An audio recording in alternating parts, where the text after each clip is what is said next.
Comme tous les 2 mois, le petit monde des maîtres chiens d'avalanche de la vallée de Maurienne se retrouve pour une journée d'exercice.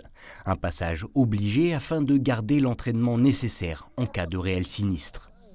Nous avons donc aujourd'hui le plaisir d'accueillir à cette belle journée une formation maître chien d'avalanche qui est une des 3 formations obligatoires de la saison. Donc c'est pour aguerrir les chiens, les maîtres chiens d'avalanche et puis les préparer à une éventuelle recherche de victimes d'avalanche si le cas se présente. Ce lundi, ils sont 18 équipages à être venus chercher les victimes factices. Et parmi eux, Hervé. Dans la vallée, il fut l'un des premiers à doubler sa casquette de pisteur secouriste avec celle de maître chien. La première avalanche que j'ai faite, c'est dans les années 86. Et c'est le chien qui l'a sorti. À ces époques, on n'avait encore pas de DVA. On n'était encore pas équipé et c'est là que je me suis dit, il va falloir que je m'y mette, mais tout doucement. J'ai pris un peu de temps, un peu de recul. Ça, c'est mon 3e chien, on va dire 2 chiens qui ont été diplômés. Et le 3e n'a pas pu être diplômé pour problème de santé. Voilà. Et donc ça fait à peu près 20 ans que je suis maître chien.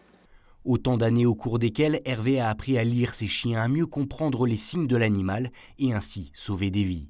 Mais si aujourd'hui il ne pourrait plus s'imaginer sa vie sans son compagnon à 4 pattes, lui aussi a dû passer par un apprentissage long et technique. C'est une passion déjà. Être maître chien, c'est pas dire voilà, c'est une passion et puis il faut savoir qu'il faut avoir toujours le chien avec nous.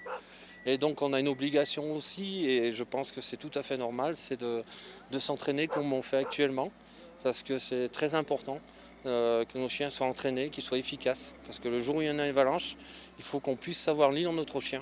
Et lire notre chien, c'est quand on voit par exemple quand il fait un marquage et que là on sait qu'il y a quelqu'un qui est dessous. La première chose à faire, c'est mettre le chien dans l'ambiance, c'est-à-dire qu'on va sortir notre sonde, notre pelle, et puis nous raquette parce que là une avalanche c'est pas rien, donc on va s'enfoncer et là il va tout de suite comprendre qu'il est dans la condition de travail et qu'il va pas de travail pour lui, ça reste un amusement, c'est un amusement pour lui et on va chercher quelqu'un.